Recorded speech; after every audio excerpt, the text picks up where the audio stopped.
Okay, welcome to Chapter 30, Secured Transactions. This is going to be another one of the units that we're going to look at that's inside this kind of developing one about creditors. And there's really just 3 chapters here that we're going to take a look at. But this is on creditors' rights and remedies being the previous chapter, and creditors' rights and remedies being the total name for it. So obviously we've still got a little bit to do to look at secured transactions, and then we're going to jump in and take a look at bankruptcy. So the first thing, of course, is to understand this, and some of this terminology can be a little rough, is to look at some of the names of the people involved. And again, I'm using the 15th edition, and if you'd like, with the appropriate UCC names, most of which come out of Chapter 9, believe it or not.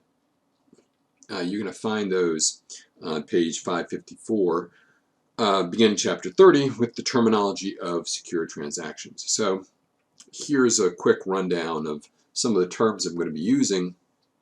And as I think they are sometimes a little bit complex or cumbersome, I may occasionally slip out of using them and use something a little bit more common. But a security interest is any interest in personal property which guarantees payment or performance. In a certain sense, it's a collateral.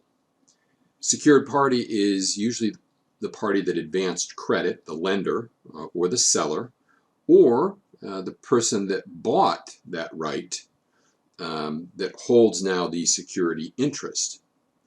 Chattel paper is the written evidence of that debt secured by personal property. So we say that chattel paper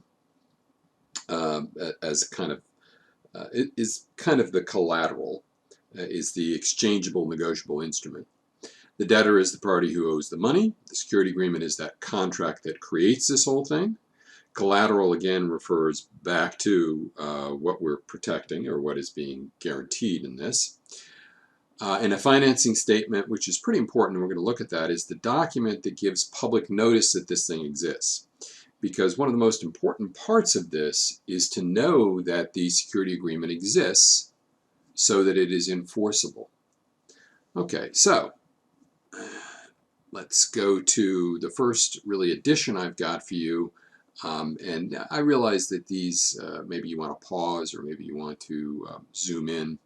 But there's really 2 pages here. And I'm going to include a single page of the financing statement amendment and the filing a little bit later. But the security agreement is right there. That's the thing that people sign. That's kind of the standardized form. And then the other thing over there, the amendment, is really a description of it. And it's often used as the basis for a filing. So there are really 3 requirements for a security interest. First of all, there has to be collateral held by a secured party under this agreement, or a written security agreement describing the collateral and signed by the debtor. So sometimes the collateral is being held by the person that is selling it. Sometimes the collateral is being held by the person that's buying it, in which case we want to put people on notice that there is a security agreement. Now, obviously, you have to give value for this. You don't create security agreements by gift. And the debtor has to get some rights to the security agreement in order for it to be enforceable. The reason for all of these is essentially to prevent different types of fraud and to prevent, really to frame in what the essential terms of sale are. Okay, so the first one, the written agreement. This is necessary if the collateral is not being held by the creditor. So if you had, to use an example you may or may not be familiar with, if you had layaway at a store, well, there we don't really need the written agreement too much because the store is still holding the item. In the old days, you would go into a store, a general store, a convenience store, a department store, and you would say, okay, I want to buy this Christmas item. I will come in and I will pay, or I will mail in a payment for this item. Maybe it's a new washer or something, I don't know. And I will mail a payment every so often, and when I pay it all off, you're going to give me the washer. Now, in that case, the collateral, the washer, is being held by the creditor or the seller in this case. So we don't really need a written agreement that much because they've still got it. However, if I gave you a piece of personal property and I said, okay, you're going to make payments on this, the rest of the world should know that you owe money on it. Otherwise, they might feel that you could sell it. So these written agreements have to be signed by the debtor. It's the person that's going to owe the money.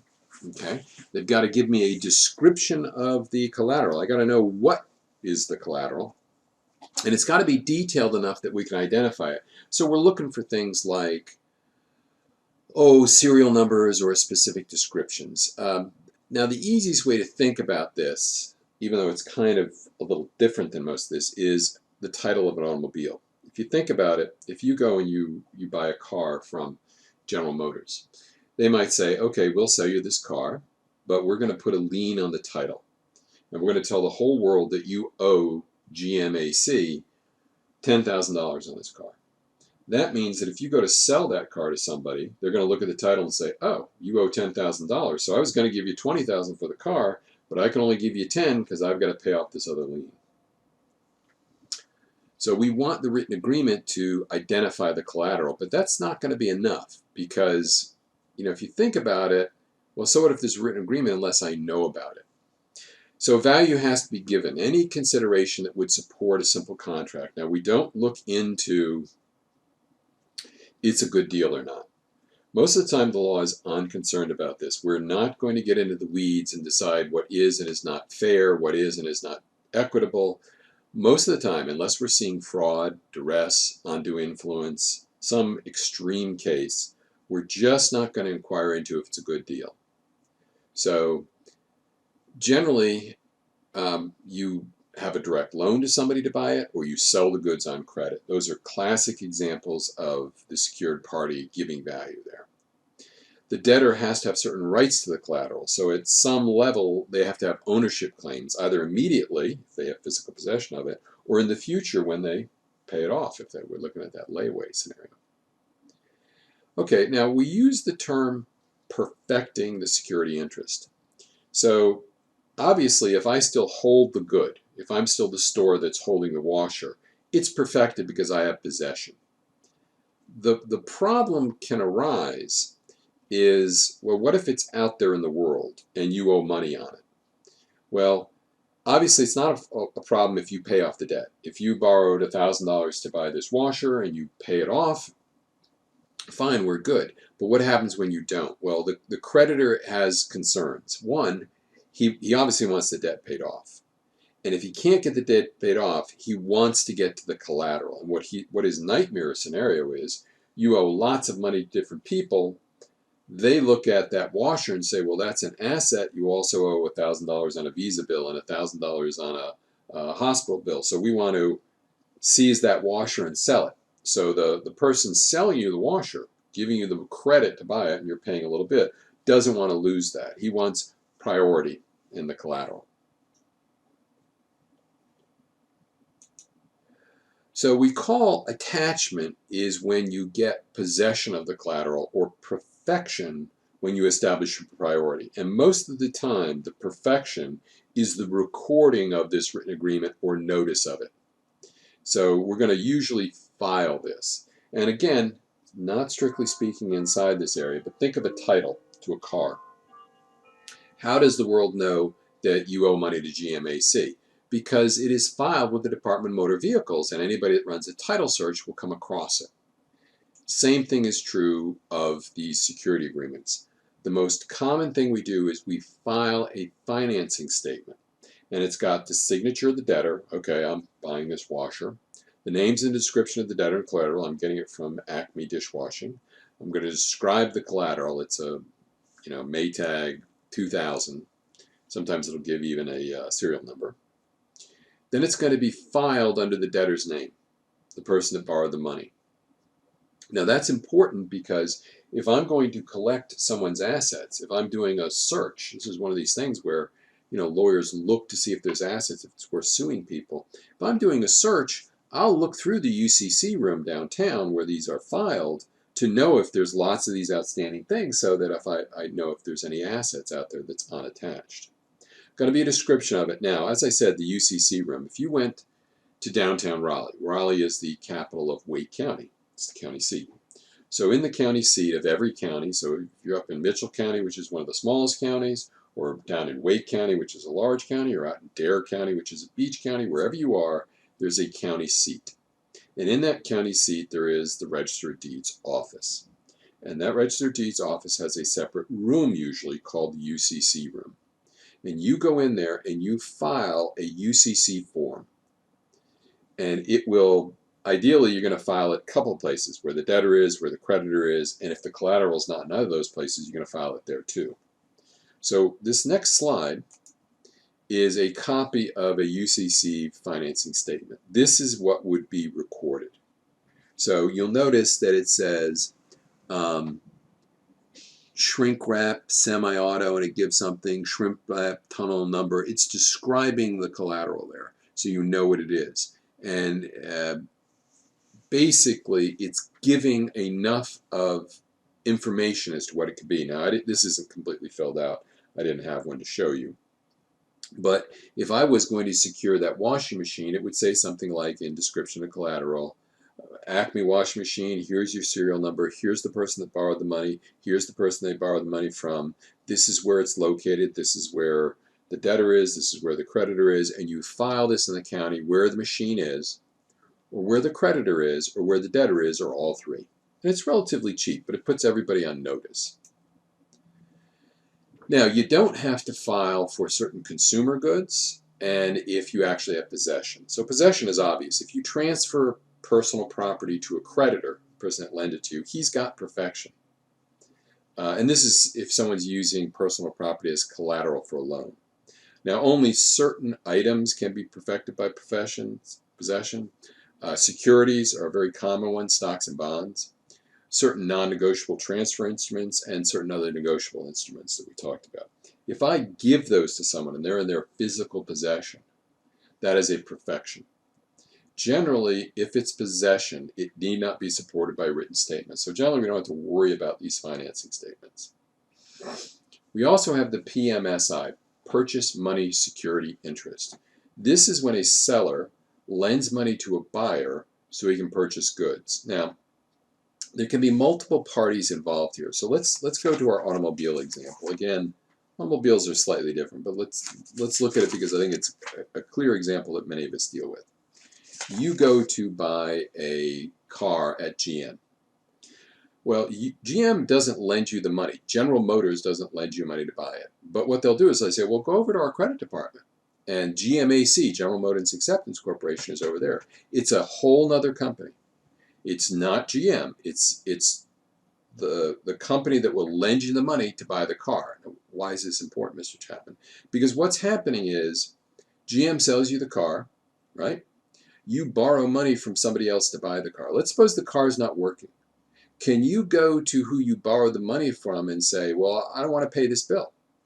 You know, think about it this way. Suppose you didn't go through GMAC, but you went through another bank.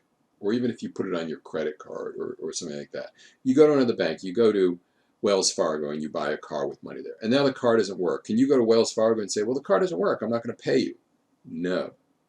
So purchase money security interest typically arises when a security interest is retained or taken in something where the seller, or in the collateral, to secure the purchase price. Or when a third party gives money to allow a buyer to acquire the property and then gets collateral. Sometimes it's automatically perfected in certain types of consumer goods, not in automobiles, not in fixtures. Automobiles have their own special rules, like I said. Technically, they're not in this field, but it's a great example, so I use it. If you're going to perfect a motor vehicle, most states require that you put it on the certificate of title. So you got to go down to DMV, North Carolina DMV, and you got to say, okay, I borrowed $10,000 from GMAC to buy this GM car. That's then put on the title, and it says lien holder, GMAC, and now everybody knows. When the title is paid off, when you pay off what you owe GMAC, then GMAC removes that, and you have what we call clean title. Now, sometimes you will move collateral between jurisdictions. Generally, if you do that, you have a 4-month grace period to file a new financing statement. How long do financing statements last? 5 years. but you can file a continuation of it anytime between 4.5 years and 5 years and get another 5 years. So they can last 10 years. And if you think about a piece of personal property, most personal property's value is going to be discharged within 10 years. Certainly you're going to pay off most stuff. The scope of the security interest. Now think about this. Let's suppose that I'm manufacturing a computer to sell, okay? And I need to get monitors for my computer. Suppose it's a laptop. Well, I don't make laptops. So what I do is I go to someone that manufactures the screens and I buy screens from them. Now they want to make sure they're going to get paid. So you know what they want to do? They want a security interest in those screens. So they're going to be combined with something else. And then when I sell the computer, you know what they want? They want a right to that proceeds. They don't want to go after you, the guy that bought it, because that's going to be a real mess. But they want to go after the money that I generated from selling the computer that had their screen in it. So typically, you can create a security interest in the proceeds of the sale of an item if it combines with other things. And you can get this automatically for 20 days, and then it can be expanded under a security agreement contract. Now, sometimes we use a carefully drafted security agreement called after acquired property, where we cover inventory that's coming in and sold and then in and sold over and over and over again. So going back to our example of the screen that you include in a laptop that you build, that you sell, and you get the screen from a third party. Well, you may not want to keep filing over and over and over again. So you may want these carefully drafted security agreements that say, as new screens come in and old screens go out, I get the rights to the new screens or the new screens proceeds.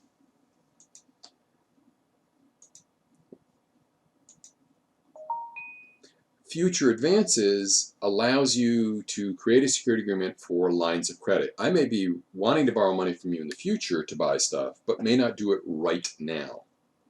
So a future advance security agreement provides for future loans against collateral that's already pledged.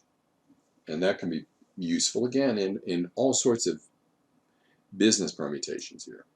Floating lien combines these two and is very often seen, and we're really getting very technical very quickly here. If you saw a floating lien security interest document, it could be, depending upon what we're doing, a 10, 20, 30-page document. It could be a very complex instrument because you might be doing all sorts of special things with inventory as it's coming in. So, you know, one of the things that many people don't understand in our capitalist society is that a lot of people that are selling things don't directly own them. So you go to, say, Walmart. Walmart gets goods in from producers. And they say, okay, when I sell this, I'll give you the money, or I will pay you in 30, 60, 90 days. So they'll get a TV from Sylvania, let's say, or whoever, Samsung or somebody. And they don't want to give Samsung the money. They don't want to give Samsung $100 and then sell it in the store because they want to sell it and not worry about paying for it right now. They would much rather sell it than come to Samsung and say, okay, we sold it, here's what it's worth. And if they don't sell it, here's the item back. So it's common for certain large sellers to use all of these tools. All right, well, one of the issues that develops is, well, what happens when someone that got themselves in hock, that owes a lot of money, and now is not going to be able to pay, and there's more debts than assets. So we make a pile of everything that's owed, we make a pile of everything that we have, and there's more of what we owe than what we have.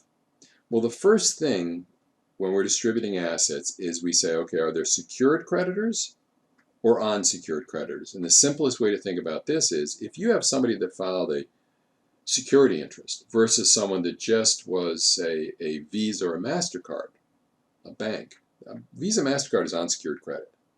They don't control what you bought. Unsecured credits lose if they fight a secured credit. So, example, I go to get a dishwasher. I sign a financing statement. It's a very expensive dishwasher. It's a $10,000 dishwasher. Great. They bring it in, they install it. Now I go bankrupt or I'm in a lot of trouble, and I owe Visa $10,000. Visa says, "Well, you got that $10,000 washer." Yeah, but I have a financing statement I filed on it. It's collateral on the security agreement, so that if you foreclose, if you go after that, and it gets sold out from under me, if I lose it, all the money's first going to go there. Secured creditors will win over others. Now, what about if there's lien creditors, people that have court judgments? Do they get any priority? Well, secured creditors win over lien creditors who get their liens after the perfection. So we often will say first in line is first in time. It's very important when we're looking at a secured creditor is when did they file? When did the goods come in?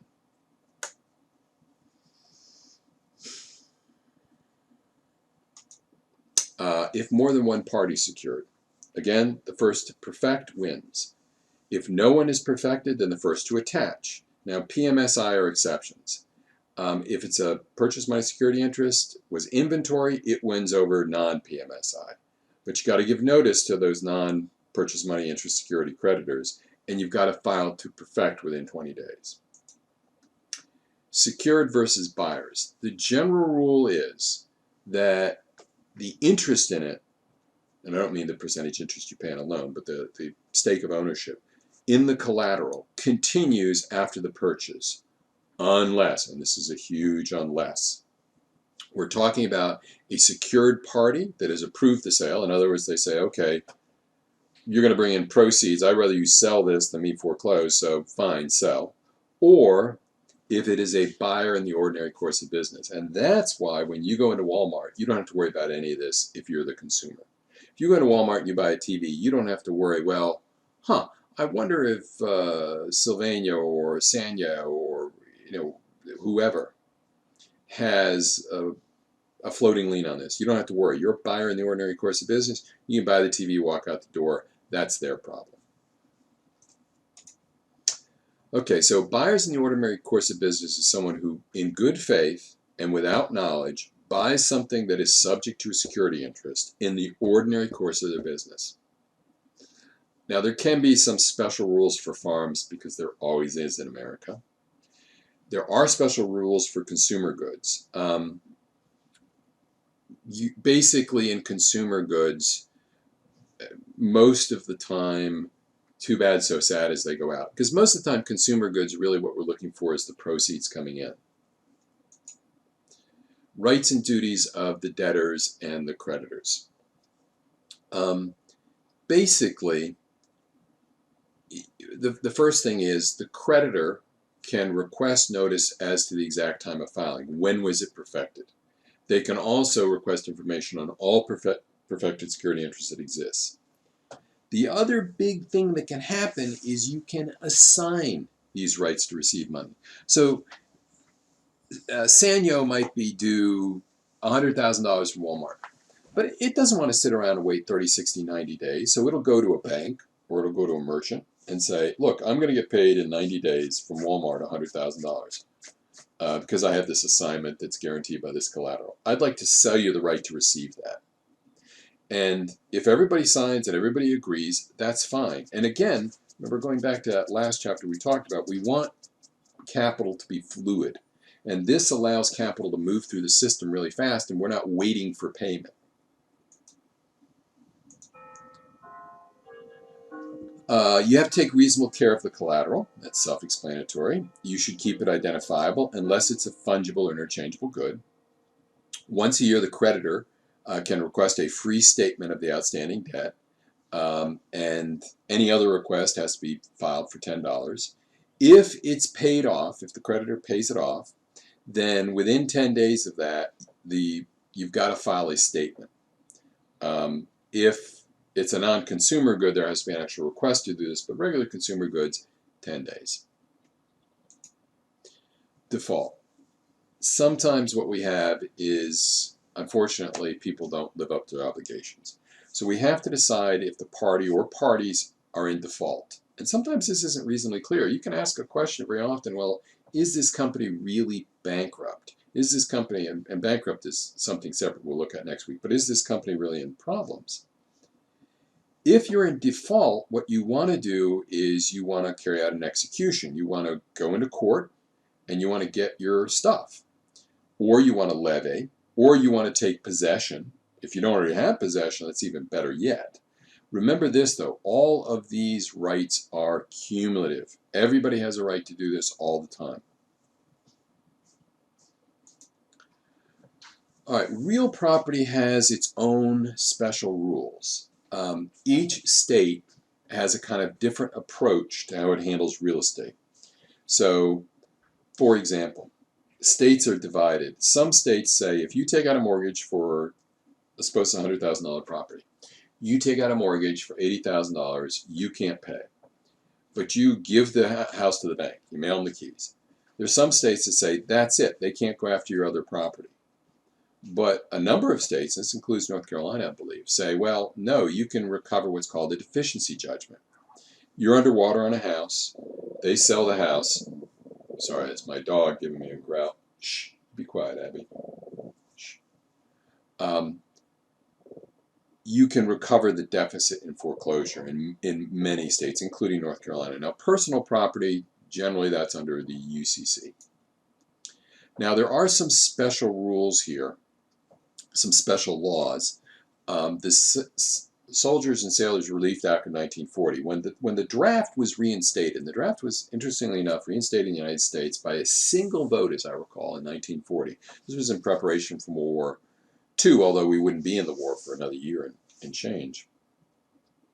There are limits on when you can take repossession of debts of active duty soldiers acquired before they entered the service. And there's all sorts of rules about this.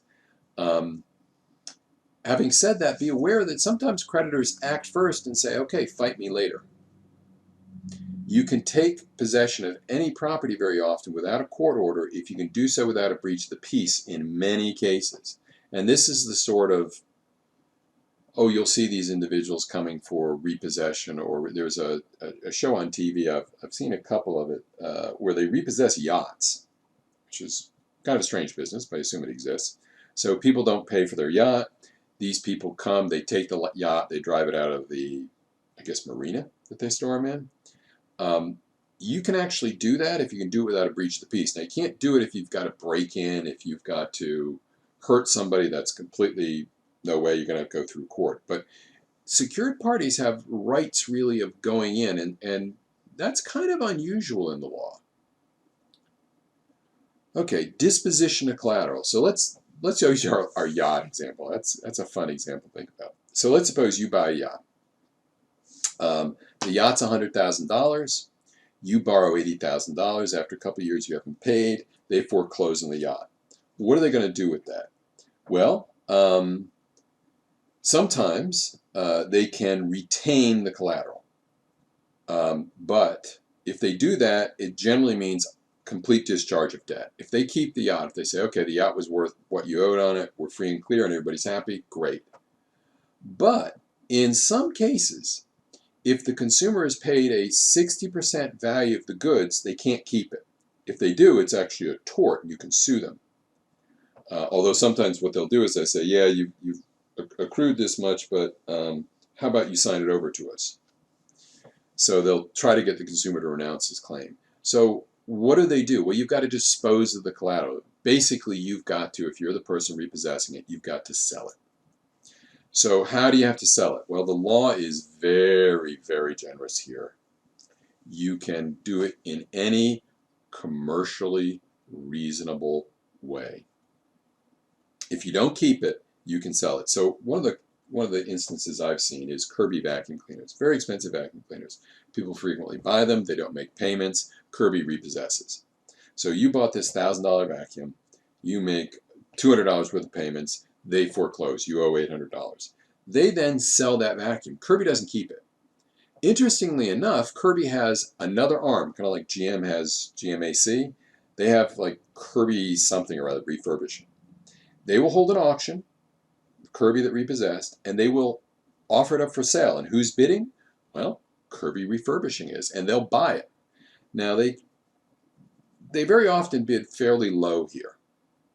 But if it's a commercially reasonable sale, they might buy this Kirby vacuum of yours that you paid $1,000 for, that you paid $200 off, that you owe $800 on, they might pay $400 for it. Then they're going to come back to you and say, there is a deficiency of judgment. You still owe us $400. And you might say, well, you bought it yourself. No, no, no. We didn't buy it. Kirby Refurnishing bought it. So what do you do as the money comes in? Well, you have to pay off the cost of repossession, the holding, storage, and the sale. Then you pay off any debt that's owed. Then there might be other secured creditors, and these are called subordinate creditors. If there's anything left after all that, and good luck, then the debtor gets some of the money. If there is not enough money, you get what's called a deficiency judgment, in which case Kirby again here says, okay, we repossess his vacuum, you bought it for $1,000. You paid off $200, so you owed $800. We repossessed it, we sold it at an auction, and we got $400 for it. Therefore, we have a deficiency judgment against you for $400. Now, sometimes, in most cases, not all cases, the debtor can reclaim the collateral by paying outstanding balances and paying foreclosure expenses. That can be particularly useful if something's going on that looks like real chicanery. Still won't protect you too much from these deficiency judgments. Okay, that keeps us right about at half an hour, which is where I wanted to be on this. At that note, that's going to conclude this. Now we're going to start the next chapter in here with bankruptcy, but we'll pick up then in a little bit. Have a good evening.